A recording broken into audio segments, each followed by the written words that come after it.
welcome to the Tabletop Games blog topic discussion. Representation and diversity, why it matters. Board and other hobby games are a form of entertainment for the people who play them. It doesn't matter whether these are solo games, family games, heavy games, or party games for larger groups of people.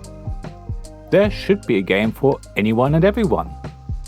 However, as we know, our large hobby still struggles with who is represented in the games themselves, let alone with what groups of people our community make feel truly comfortable and welcome. In this article, I want to explore why representation and diversity in our hobby matter, and what we all can do to promote greater inclusivity in the board game community. I think we can all agree that board games, in general, offer such a large variety of themes, settings, mechanisms, game length, player counts, and other properties these days that there should be games that can be enjoyed by people of all ages, backgrounds, and skill levels.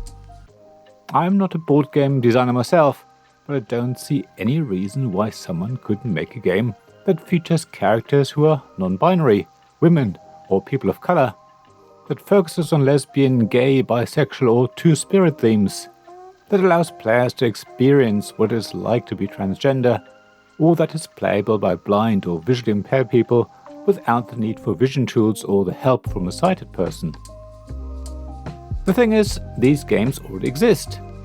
The problem is, they don't get the attention they deserve. Elizabeth Hargrave is very vocal about promoting black, non-binary and women board game designers. Her website features lists with names of people many of us have probably never heard of.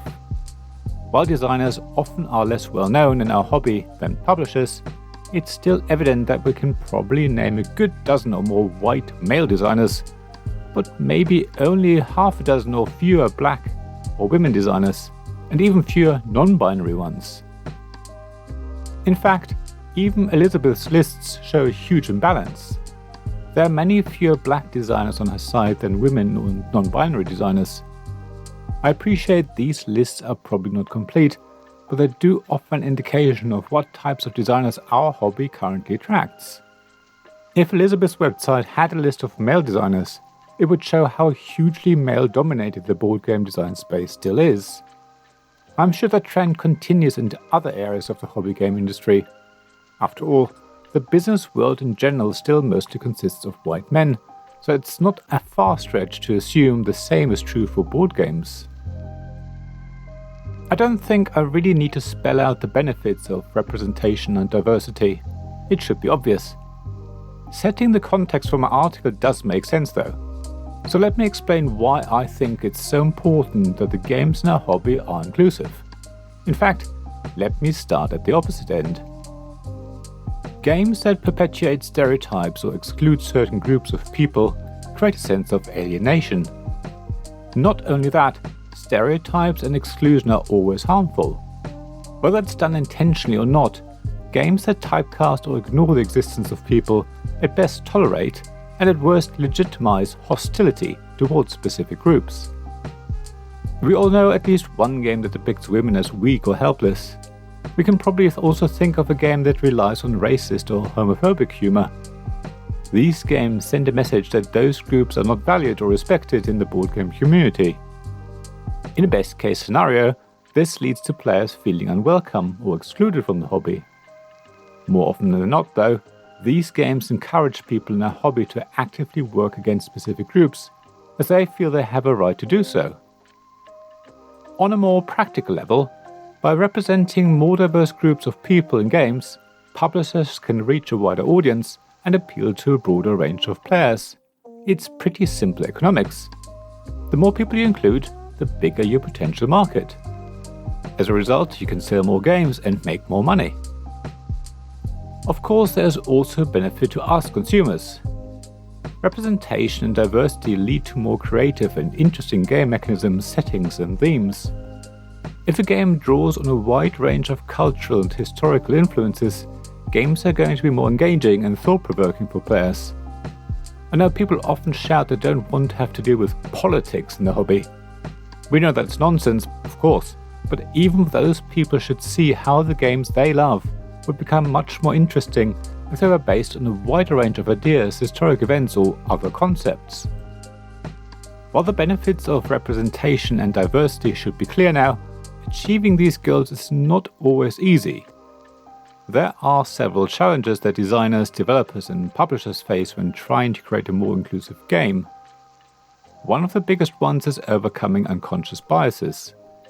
We are all human after all. It is easy to overlook certain groups of people or fall back on stereotypes and cliches that are so deeply ingrained in us. It takes a conscious effort to be more aware of one's own assumptions and to actively seek out diverse perspectives and input from others. Luckily, there are people in our industry who happily help here. Sensitivity consultants are the ideal people to advise on issues that designers, developers, or publishers may not be aware of. It makes sense, because everyone has a very specific life experience that's unique to them. It's going to be impossible to fully understand other cultures, backgrounds, or experiences unless you're immersed in them. Consultants will be able to help and allow a game to be much more representative and inclusive by tackling biases and generally being able to direct a game's design. If sensitivity consultants and game designers, developers, and publishers work together, they can balance inclusivity with game mechanisms and themes. After all, games are supposed to be engaging and fun for players. A creative, innovative, and collaborative approach can lead to games that are both inclusive and enjoyable. Sure, you might have to think outside the box and accept that maybe certain characters aren't historically correct, but their presence makes the game more inclusive, and at the same time probably also more fun. Tackling the issue of representation and diversity in a hobby is something we all have to do.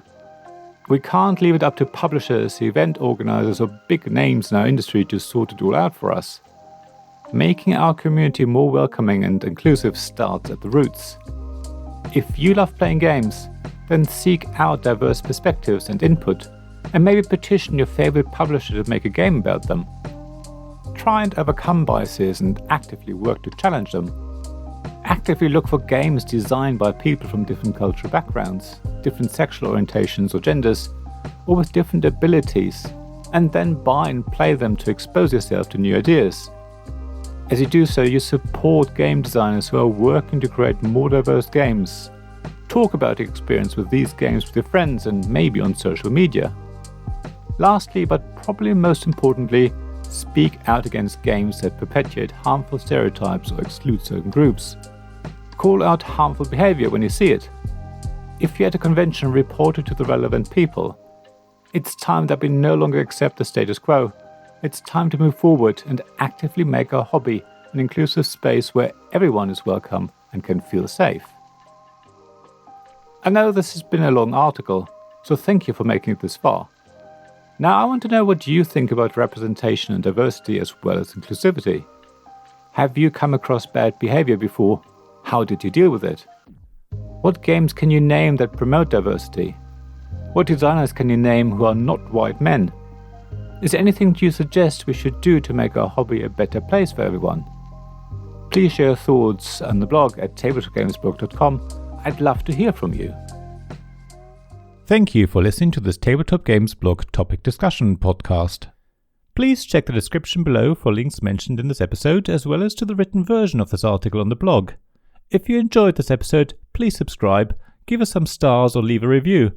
Please also tell your friends about me, and if you want to offer financial support, check out my Patreon and Ko-fi pages, links to which you'll find in the blog at tabletopgamesblog.com. So thank you again for listening, and I hope to see you again soon. This podcast was made possible by the generous help of my supporters. Royal Patron Sean Newman, Magic Champion John Risley, Castle Guards David Miller and James Naylor, Dice Masters Alex Bardi, Paul Grogan and Robin Kay, and Shining Lights Jacob Davis, Gavin Jones, Vukashin Nizovic, Sarah Reed and Richard Simpson.